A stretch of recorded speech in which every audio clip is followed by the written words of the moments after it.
Welcome to Total Retail Talks, your podcast channel for retail knowledge. Hi, everyone, and welcome to episode 130 of Total Retail Talks. Listen in as Executive Editor Joe Keenan sits down with Luke Rauch, Senior Director of U.S. Insights at Walgreens, to discuss pricing and promotional strategy and plans for Walgreens in 2018. All recorded live at this year's NRF Big Show in New York City. And now, on to the show. Hi, I'm Joe Keenan of Total Retail. I am here at the National Retail Federation Big Show in New York City. I am joined here by Luke Rauch, who is the Senior Director of U.S. Insights at Walgreens. Luke is going to be presenting here at the show, and just have a couple questions for him. So thanks for joining me today, Luke. Yeah, happy to be here. Thanks for having me. So you're going to be talking a little bit about some of the ways that Walgreens sets prices and kind of their overall pricing strategy. So let's start by talking a little bit about kind of the different factors that Walgreens takes into account when setting prices. Well, I think the two biggest ones are more strategic, which is the role that the category plays for Walgreens strategically, and then secondary to that, the types of trips or the types of missions that the average customer makes for those items. And those are intertwined with each other. So we kind of start at the very top level with what does this category stand for Walgreens? How does it ladder up to the Walgreens brand? How important is it in the Walgreens pantheon of categories?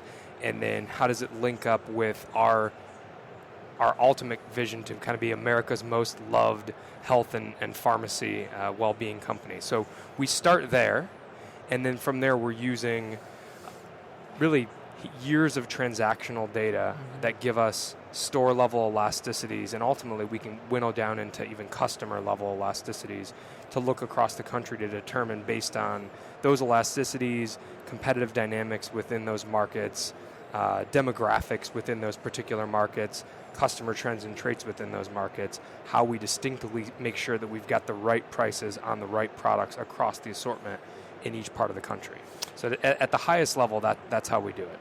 How dynamic is that? How often is that? Are prices changing? How often are you evaluating that data? Is it on a minute by minute basis? Is this an hourly, daily, weekly? Talk a little bit about kind of the speed at which you're looking at this. It's ongoing. I would say every category gets kind of a holistic re-examination of its pricing architecture twice a year. Okay.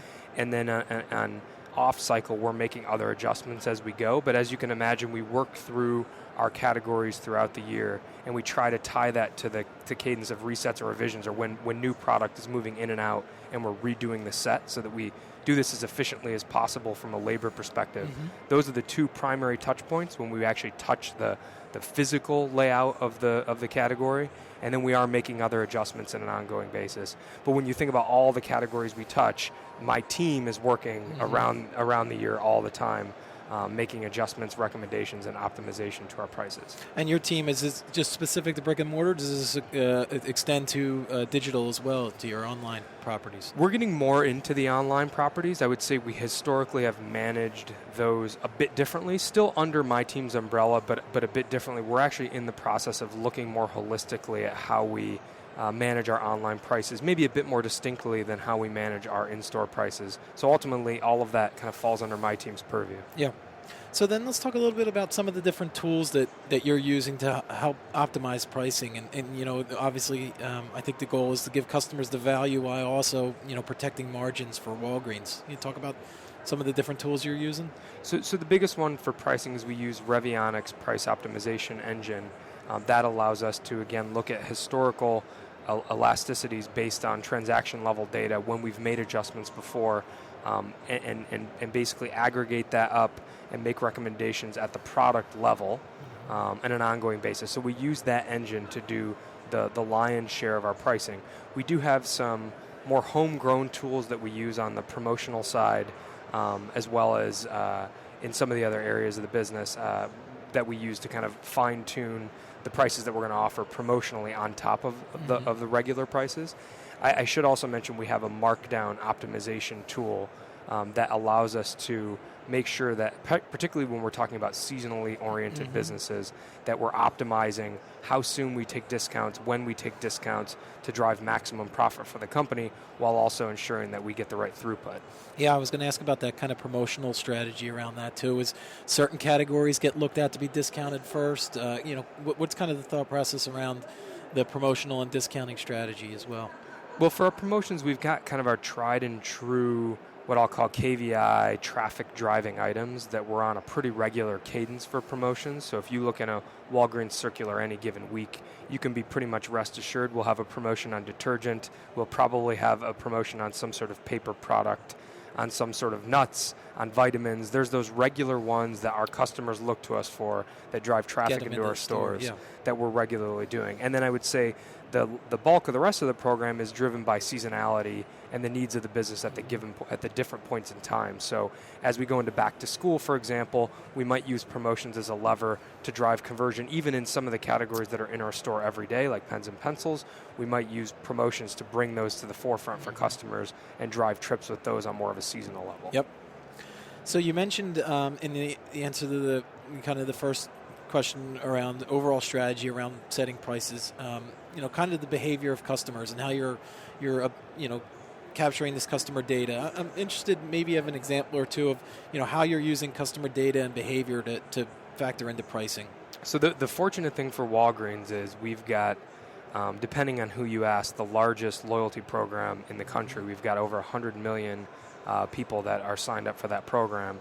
That gives us extremely rich customer data down to the transaction level that we can use to both segment customers and then to understand the changing needs and behaviors of those segments over time. So we are using that information complemented by panel data, syndicated data that we subscribe to look even at the market level and at the customer segment level and ensure that if we've made a specific decision that we aren't alienating a specific type of customer, or if we are, that was strategically intended, not a unintended consequence of the decisions that we made. So we're using that all the time. We're trying to understand what's working and what's not working from a customer perspective. And we've got our target customers, our target 2 or 3 customers that we know are in our stores and are our best customers. And so at the end of the day, all the decisions that we make are anchored in ensuring we're doing the right thing for those folks. Yeah, it's probably a good segue to this next question. I was going to ask about, obtaining that customer data and customer feedback. I guess the loyalty program is probably the number one thing.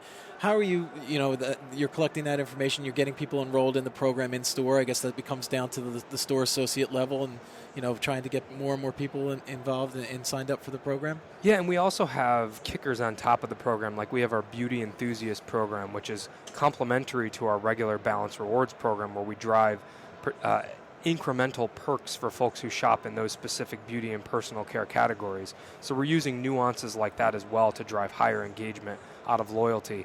We use monthly and sometimes weekly kickers where we do multipliers to drive people to sign up and into the store. And then we can use all the information from that to ensure we're giving them the right offers and that they're responding to the different mechanics that we're using. I would say complementary to the loyalty program, we do a lot of ongoing research with our panels and panels of customers to ask questions that are maybe more qualitative or harder to unearth in just the numbers. So if we want to launch a new program around price, we can test it with those customers prior to taking it into the marketplace. And that tends to be a really invaluable tool for us as well in terms of decision making. Yeah. Where do you do that? Do you get people to come into the corporate headquarters and you're doing some focus groups? And all of the above. We actually have on our corporate campus a store, a mock-up store, where we bring customers in and do shop-alongs, and we can set up any configuration that we'd like to test within that store, bring people in and actually have them do real shops like they were in a Walgreens. We do store intercept, so if we test something in a market, we'll talk to customers coming out. We'll do online research through our online panel. We've kind of got the full gamut of complementary ways to get customer feedback. Yeah. So Walgreens operates in the crowded space. This isn't something new to you. So how can pricing be a competitive advantage for the company? I think it's when we anchor on at the total brand level what we want to stand for and what we want the Walgreens brand to represent. We can then use pricing to ensure we've got the right scheme, particularly within the categories that ladder up to that master brand, to ensure not only are we reliable every day to those customers, but that we aren't doing anything that would insult him or her and make him or her choose to not take their shop to Walgreens. One of the most important pieces of pricing, I always say, is, sure, we know we can price for profit. Sure, we know we can price for volume or top line. We can also price for perception, which is a really important third variable here, which is you want to ensure that the prices you're setting, even if they're not driving near-term financial returns for the company, aren't actually hurting the company in the long term, the opportunity cost of not getting our prices right. So for us, we're trying to look at those three things, and then going back to where we started, making sure we look by category role, lining that up to our master brand architecture, and then making sure we're priced right in the categories that matter most. Yeah, and then competitive data comes into that as well, too. Absolutely, yeah. I mean, we have robust competitive data both on the promotional side and on the pricing side, largely that we get through syndicated as well as panel that we're using to inform those decisions. And then my final question, Luke, is, can you talk a little bit about the role that Walgreens private label products have on the business, and how they impact pricing decisions for non-private label products? Certainly within the health and beauty areas, private label are a huge focus for us. We've already got really strong own brand penetration in our health and wellness categories, which is kind of the legacy business. We're continuing to grow our own brand presence in the beauty space, bringing over a lot of tried and true brands from abroad, from the boot side. So I'm sure you've heard of Number 7.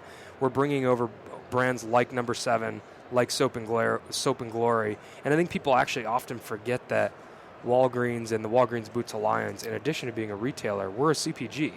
We sell Number 7 to Target. We sell Number 7 to other retailers. We sell Soap and Glory to other retailers. So we've actually got this unique advantage of being able to not only be the retailer, but to be the CPG and help learn in partnership with some of those other retailers how we get the right pricing structure around those products. You'll continue to see, as I think, over the next several years, double down on the strength of our own brand, particularly in those health and beauty categories, reinvent the packaging so that the premium product that it already is actually speaks to you in the packaging and the package design of the product. We'll do a better job of featuring those products in the right parts of the store.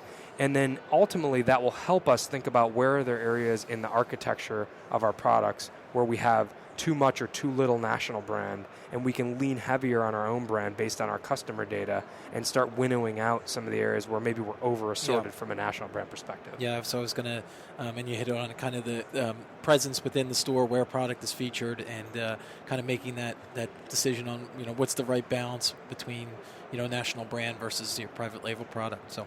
And obviously we have strong partnerships with a number of CPGs, and we want to support them as well from a new product innovation standpoint to the promotions that they're running within our store. So it's important for us to find the right balance. I would say we probably have an underutilized own brand today, and there's a lot of opportunity for us to increase that strength, not to the detriment of our CPGs, because ultimately as we drive business through the own brand and we drive more footfall through own brand, there's a halo benefit for them as well. Yeah. Great. Well, I want to take this opportunity to thank Luke Rauch of Walgreens for joining me today at the Big Show. Thanks, Luke. Thanks again for having me. Thanks for listening. For more information on this podcast episode, be sure to visit our podcast channel page at www.mytotalretail.com/podcast for show notes. Total Retail Talks is available on Apple Podcasts, Google Play, and Stitcher. But be sure to subscribe to our podcast channel page as well. Thanks, and until next time, this has been Total Retail Talks.